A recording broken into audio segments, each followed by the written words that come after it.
Hey everyone, hope you're having a great weekend, and thanks for being with us this weekend. I know we're supposed to be in a series, but let me just share with you a little bit. Tuesday evening, I was in the living room with Susan, and we're just kind of talking through this past weekend.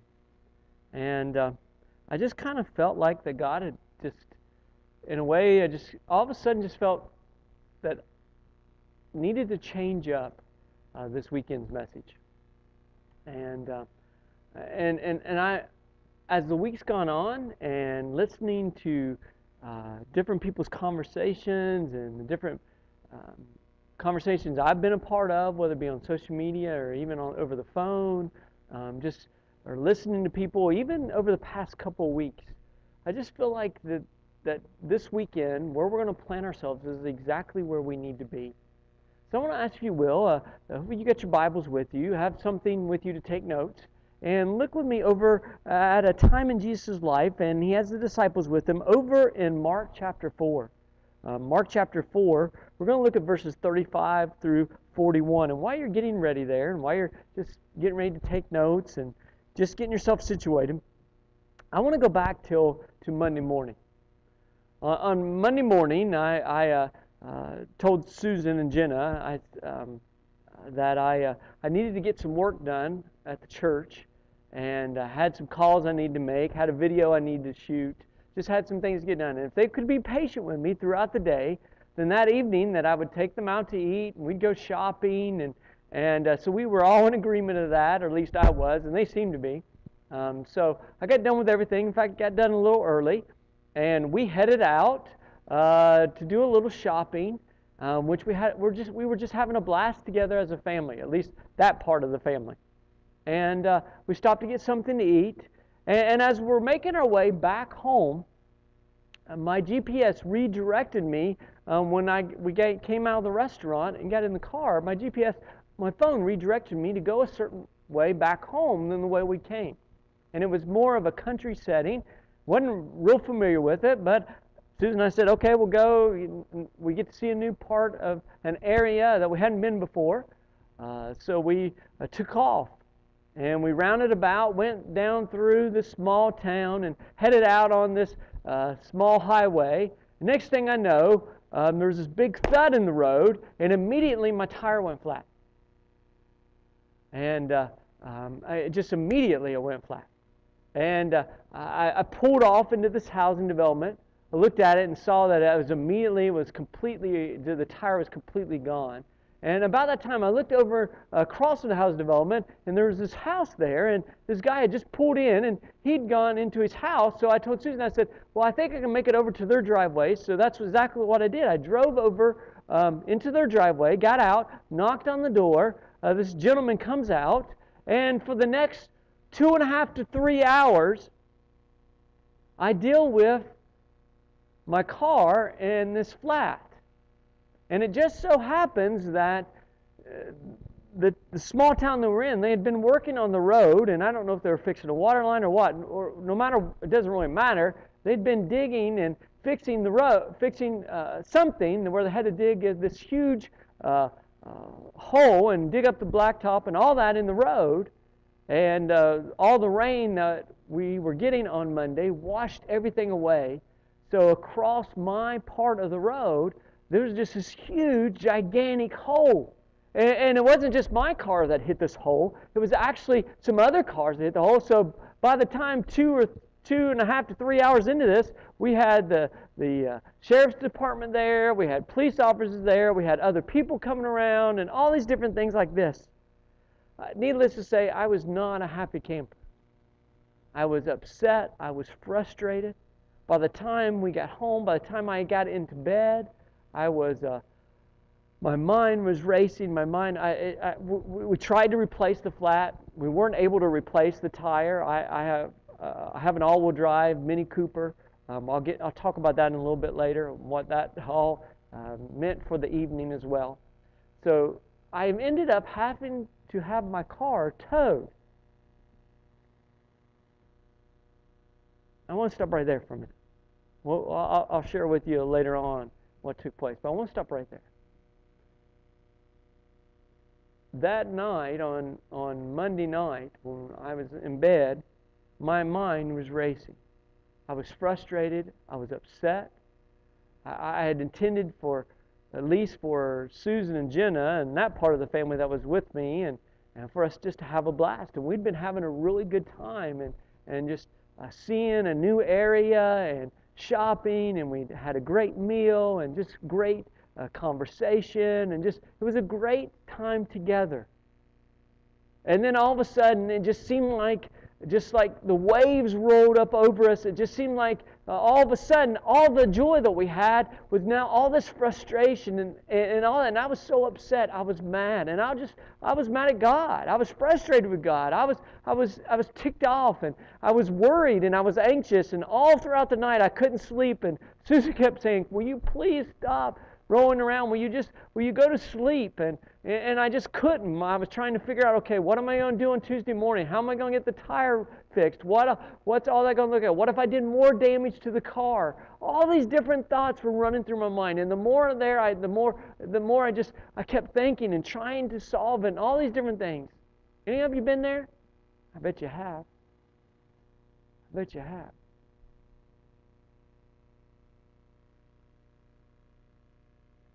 You know, we're faced with all these challenges. Maybe yours wasn't a flat tire. Maybe it wasn't a flat tire this week, or maybe not even this week. But I bet we've all been facing what I've heard on and seen from different conversations that I've been a part of, and just listening to other conversations when I've been out and about. There's a lot of frustration right now. There's a lot of people that are angry. There's a lot of people even in a relationship with God, people of faith, that seem to be really frustrated and even angry at God. And angry at ourselves because we're angry at God. What I want to do is I want to just kind of look at this time in Jesus' life and the disciples' life, and hopefully just for us this weekend, maybe be able to just find some comfort, some rest, maybe not to be so hard on ourselves,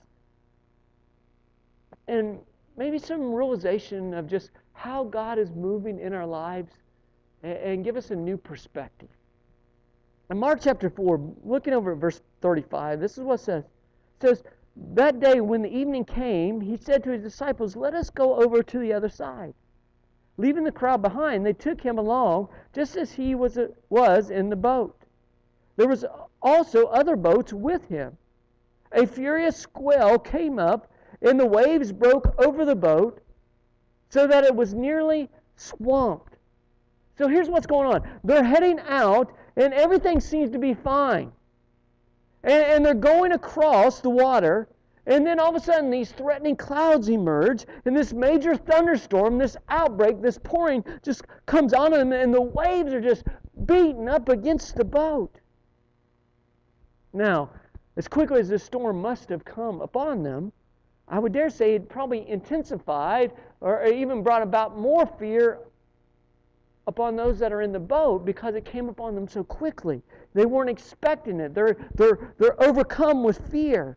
These are fishermen. These are trained fishermen. I'm sure they were used to being on water in situations like this, but we see there that it came upon them so quickly that they're overrun. They're overcome with fear. And the picture that is painted for us here in Scripture is one of the waves just pouring over the sides, where the waves are just pouring over the sides of the boat, and it's tossing and turning, and it looked like the boat was going to sink. In verse 38, we read this. It says, Jesus was in the stern. And what does it say that he's doing? Wherever you're at right now, I want you to just say, sleeping. Say out loud. Just say sleeping. Because that's what Jesus is doing. Jesus is sleeping on a cushion. Why all this thunderstorm, it comes up really quickly. The disciples in the boat, those with Jesus, are frightened. They're scared to death. And where do we find Jesus? Jesus is sleeping in the boat. He's sleeping in the stern. Now, for these men, this was the most, if you will, at this time in their life, they see their life is on the line. They think maybe that it's going to end during this storm. They think they're going to drown.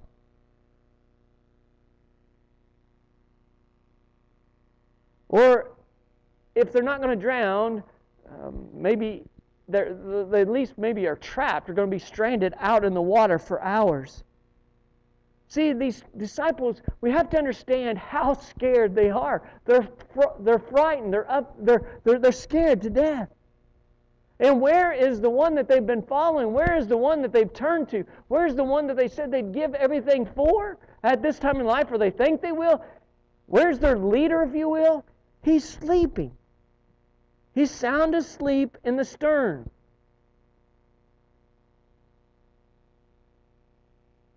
And he's oblivious to everything that's going on. If you go on and look there, it says Jesus was in the stern sleeping on a cushion. The disciples woke him and said to him, "Teacher, don't you care if we drowned?" He got up and rebuked the wind. And he said to the waves, "Quiet, be still." Then the wind died down, and it was completely calm. He said to the disciples, "Why are you afraid? Do you still have no faith?" You see, the disciples were afraid. But do you notice Jesus wasn't? He kept sleeping at this time. The disciples were so frightened that they awakened him and they begged him to rescue them.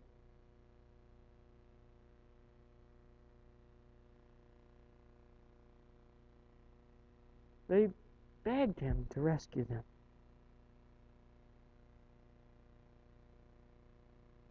I love the way that it's worded in, or the way Mark speaks into this. It says that Christ rebuked the water and the wind. See, it's kind of cool because the word used here for rebuke is the same word that is used when the Bible talks about actually rebuking a demon to come out of a person. If you go on and look at verse 41, it says, they were terrified and asked. This is after Jesus has done, after he's rebuked, after he's calmed the waters, after he's told the wind to stop. It says they were terrified and they asked each other, "Who is this? Even the wind and the waves obey him." See, every day he seems to be performing some kind of miracle. Crowds are just amazed. They're mesmerized. They keep wondering. And I just want to look at this time in Jesus' life and the disciples' life and see how in the world, how does this time in Jesus and the disciples' lives, how does it fit into our lives today? Whether it be a flat tire, whether it be dealing with this pandemic, whether it be dealing with the loss of a loved one, or dealing with, maybe we've heard news of, we received news from the doctor that we weren't expecting, or a family member did, or financial struggles. We're just feel so overwhelmed, and just as soon as we feel like we've got through one storm, then another storm just comes, and as soon as we feel like it just seems like I'm hearing this over and over and over again from different people outside a relationship with God and people even inside a relationship with God, and everybody seems to be scared, afraid, upset, opinionated, mad, angry, on the edge. So here's some things that just how do we take this in our season of life where we are all at right now? Here's the first thing, and just jot down some quick notes. Storms are going to come. Storms are going to come. I don't know where we ever got this idea, even within the church, and trying to be authentic to people, and as far as the Christ, people outside of the church, they see, we give this persona inside the church that everything is okay, even inside the church, that we are fine, that we're okay, when we're actually not. We're not. And it's okay for people to know that we're not. And we need to get away from this idea that when you surrender your life to Christ or all this, that we're not going to experience storms. Storms are going to come, and guess what? Storms are going to come even with Jesus being there. Even when Jesus is there, even in a relationship with God through Jesus Christ, even walking with Jesus as a follower of Christ, the storms are still going to come, even with Him there. Just because a storm comes doesn't mean that Jesus left you. See, Jesus was with the disciples. Guess what? A storm came. We will encounter storms. James 1 verse 2 says, "Consider it pure joy." Say joy. Consider it pure joy, my brothers, whenever you face trials of many kinds. See, James, be very careful with this. See, James says when, not if. See, Jesus actually tells the disciples, he tells his followers in John 16, verse 33, he says, I've told you these things, so that in me you may have peace. In this world you will have what? Say it out with me. Say it out loud. You will have trouble. But take heart. I have overcome the world. See, he promises that you and I will have storms. We need, again, Scripture's full of promises. Jesus is telling us, he's given us a promise here. You're going to have storms. We shouldn't be surprised when we have storms. But he also promises, and here's the next part of that, he also promises to be with you and me in the storms. Look what it says. James 4 says, is draw near to God, and he will draw near to you. Storms are going to show up. Sometimes they're going to catch us off guard. Sometimes they're going to be swift, come in quickly. Sometimes the storms are going to come in quickly, but then they're going to linger. Storms are going to show up, even with Jesus being there.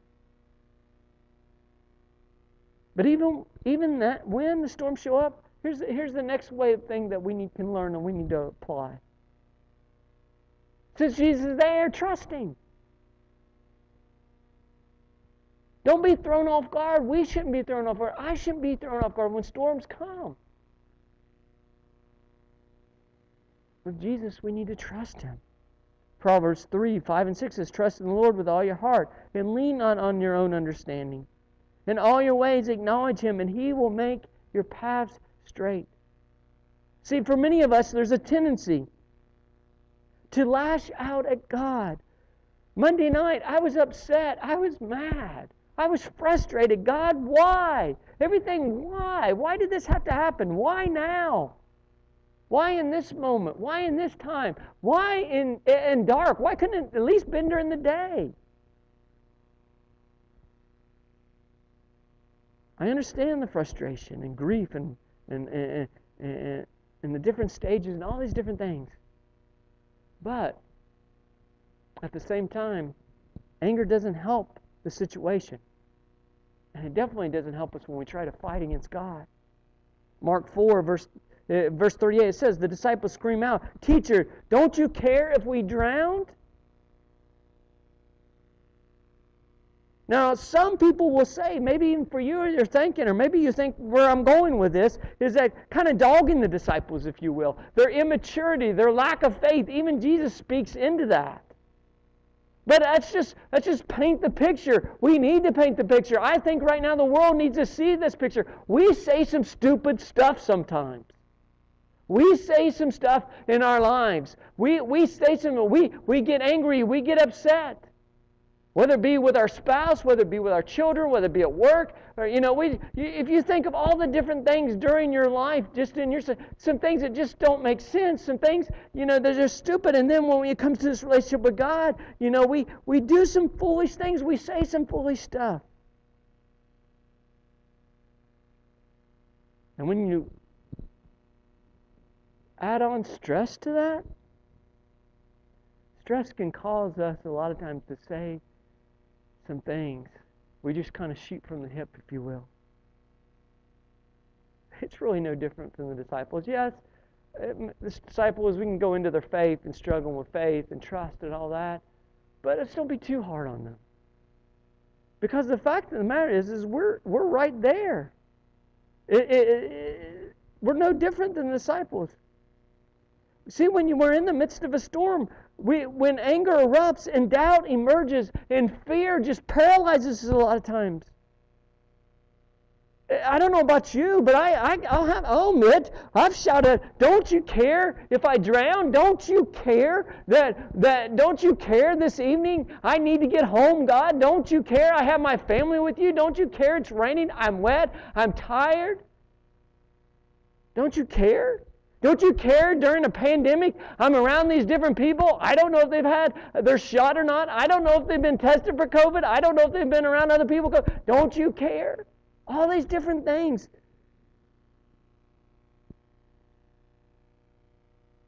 But here's the thing. We can beat up on ourselves and beat ourselves down. That's just another way that Satan just keeps us from realizing how this relationship with God really works.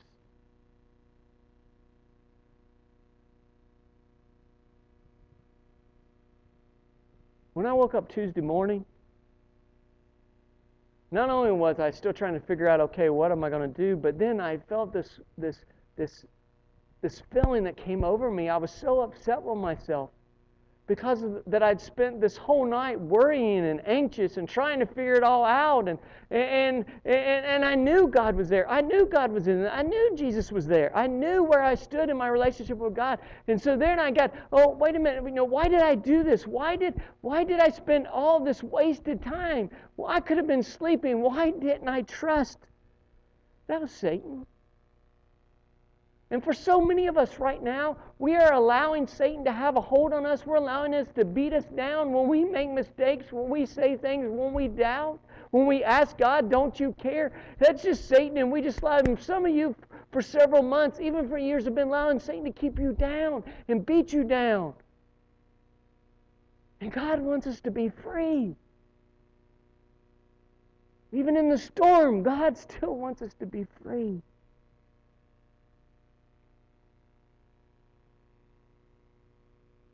There's a reprogramming in our minds that has to take place. 1 Peter chapter 4, verse 12 tells us, says, "Dear friends, do not be surprised at the painful trial you are suffering, as though something strange were happening to you, but rejoice that you are participants in the sufferings of Christ, so that you may be overjoyed when His glory is revealed."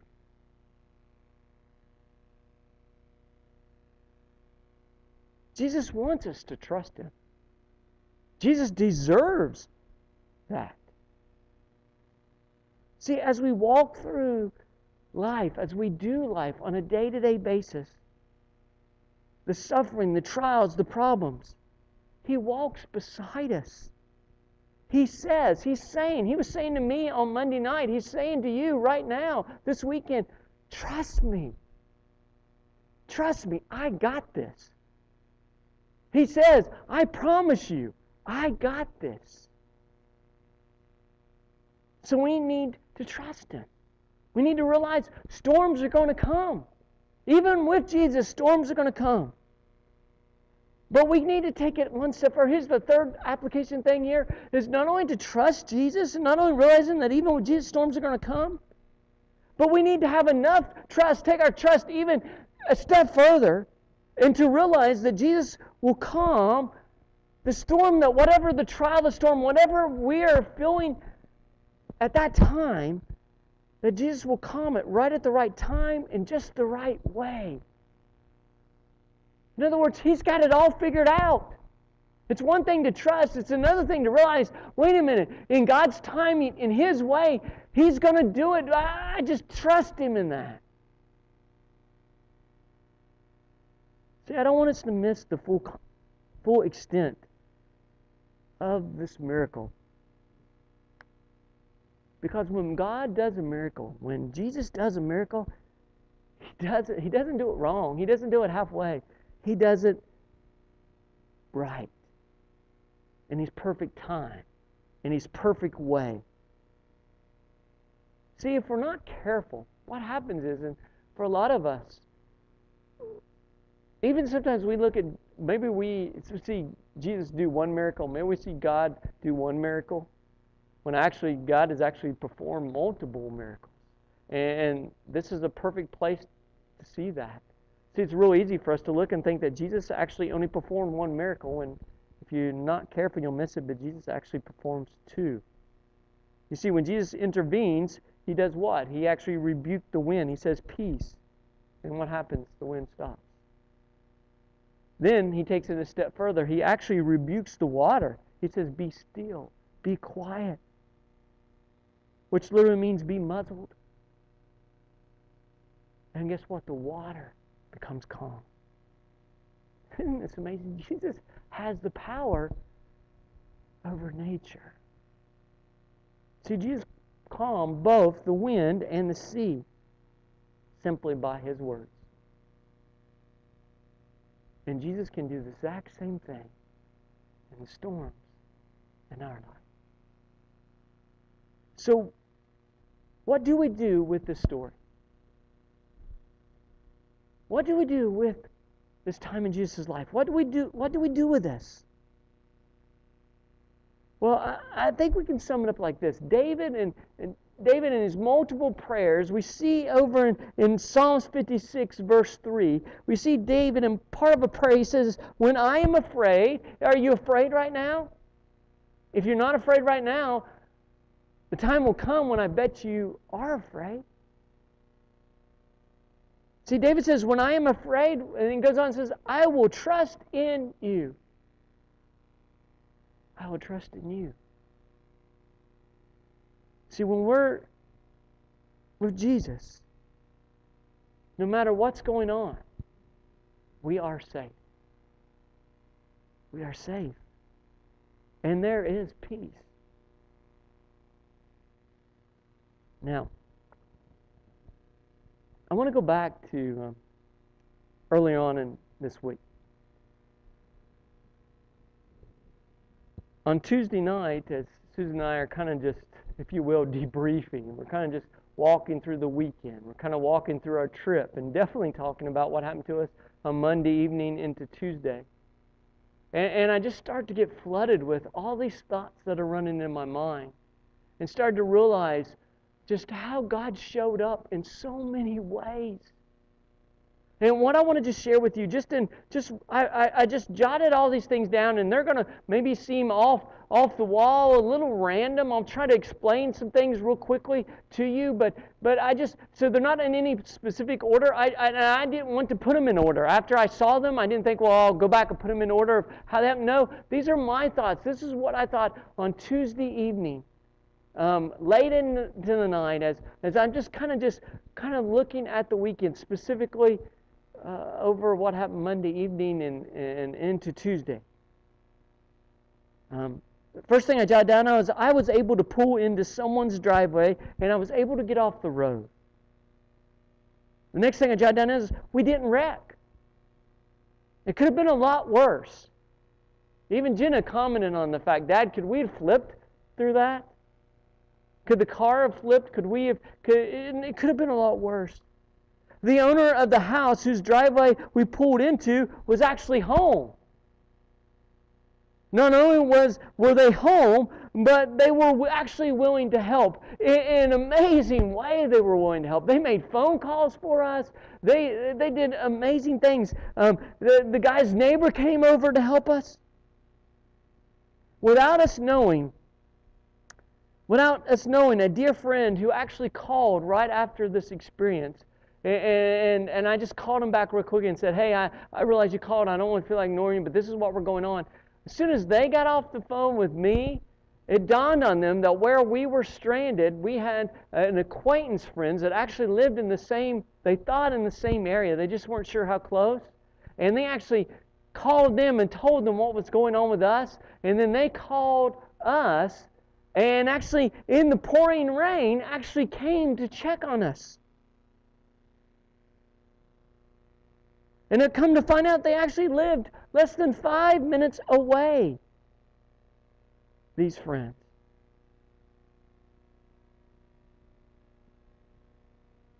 We had people all around us. God put people all around us tonight. We had sheriff's department around us. We had police officers around us. We had neighbors that came over from the house we'd stopped. The neighbors came over. We had our friend who had called our acquaintances that were actually there with us.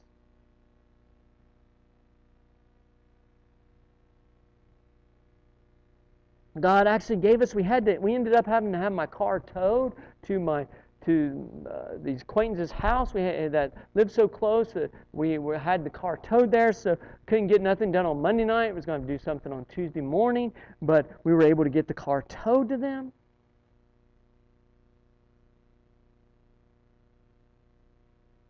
God gave us a way. The people that we were actually able to tow our car to their house, they gave us the keys to their car and said, here, use these to get home, and then, we'll figure out something next day. You guys are tired, we know that. You're overwhelmed, you need to rest. So they actually gave us the keys to their car.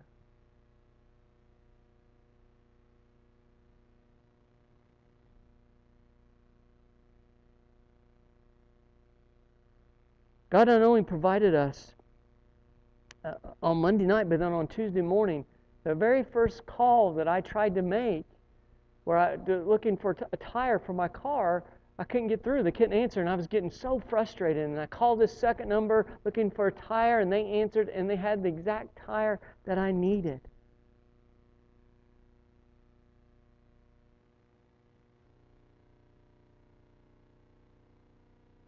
God provided a way for us to get the car to them, but get this, my Mini Cooper is an all-wheel drive, so as I'm driving back to our friend's house, to my car to have it towed to the garage, it dawned on me, wait a minute, I can't just put one tire on my all-wheel drive car.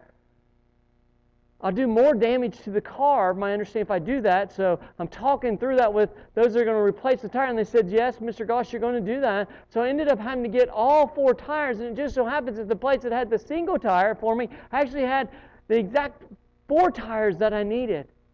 And do you see, if I would have been able to get the spare on the car, yes, I don't know, I'm not a mechanic, I don't know, but if I would have got the spare, we couldn't get my neighbor actually had a spare. Mini Coopers don't carry a spare, so they actually had a spare that I could have put on, but we couldn't get the lug nuts off. They were too tight, they wouldn't come off. So if I would have got that spare on, and if I would have took it back to the house and tried to do it on Tuesday, then I could have done more damage to my car.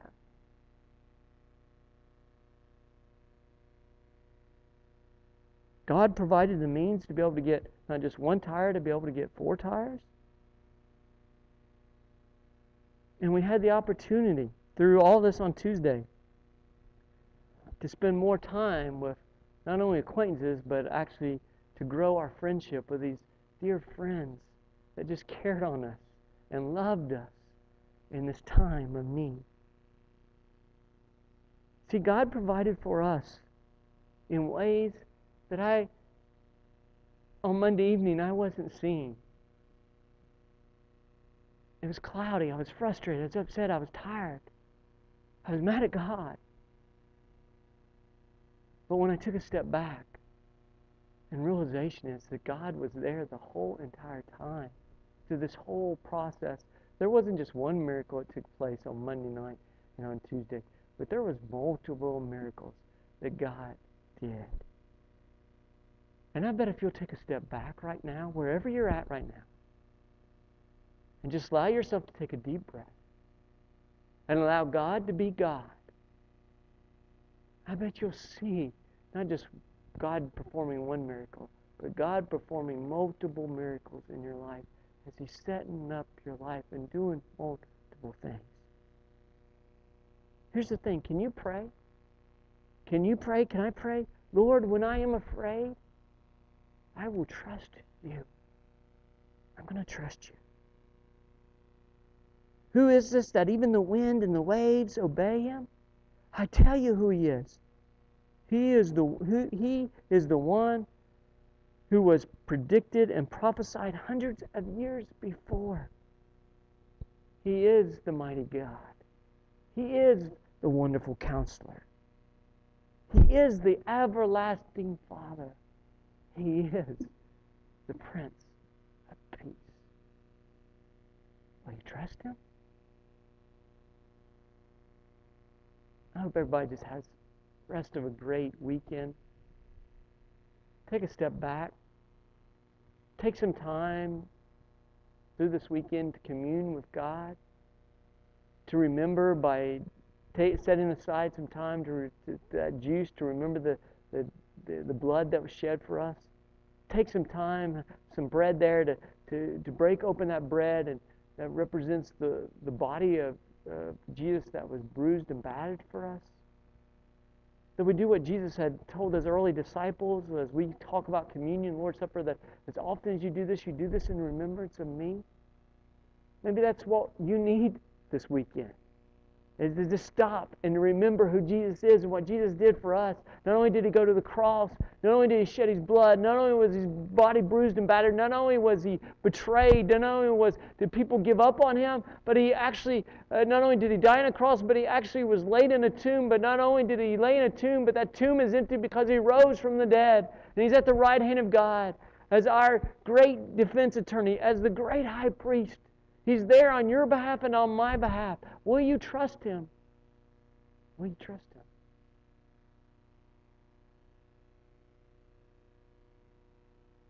I hope you have a great weekend. Take some time and just reflect on all the different miracles I bet you will find that are going on in your life right now. I'll see y'all sometime during the week. We'll chat. Until then, or until next weekend, you guys be safe. See you guys. Bye.